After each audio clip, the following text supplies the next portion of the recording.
నమస్కారం. కావ్య కళ్యాణరామ్ అండ్ కాలభైరవ ఓ ఇంటి వరకు కాబోతున్నారన్న వార్త చూడగానే న్యూస్ కదా అండ్ వైరల్ న్యూసా నిజం న్యూసా ఇద్దామా వద్దా అనిపించింది. ఏమొద్దు కూల్గా డివోషన్ ఛానల్ ఇచ్చే అబ్బాయి సుప్రదమైంది కదా అని మనసు చెప్పింది. ఎందుకు పెళ్ళి లవ్ కాదు, అక్కడ పోనీ రిలేషన్ కాదు, లివిన్ కాదు, పెళ్ళి కదా.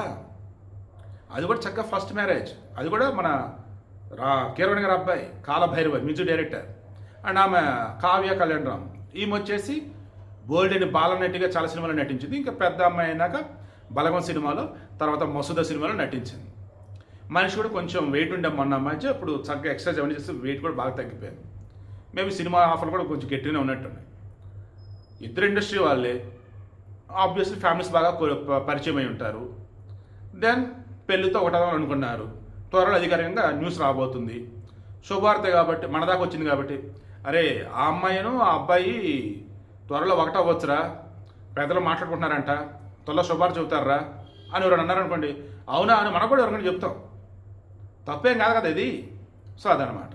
సో త్వరలో శుభవార్త వినాలని చెప్పేసి కోరుకుందాం. ఎందుకంటే మన కీరవనాలు రెండో అబ్బాయికి పెళ్లి చేసినప్పుడు ఇదేంటి పెద్దోడు రెండోడు చేసినట్టు అనుకున్నాం. రెండో అబ్బాయి లవ్ మ్యారేజ్, మన మురళీమోహన్ గారు వాళ్ళ మనవరాలు.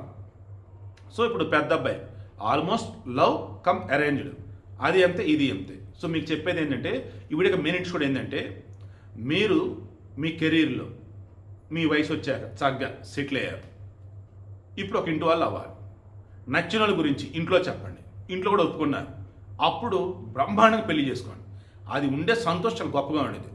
సో వన్స్ మీరు ఒక స్టేజ్కి వచ్చాక మీ లైఫ్లో ఒక తోడుంటే బాగుంటుంది, ఎందుకంటే మనం ఇప్పుడు మంచి పొజిషన్లో ఉన్నాం అనిపించినప్పుడు ఆ తోడుని వెతకండి. ఆ తోడుని వెతికిన తర్వాత వాళ్ళు ఓకే అన్నాక అప్పుడు పేరెంట్స్ చెప్పండి. వాళ్ళు ఒప్పుకోకపోతే ఒప్పించండి.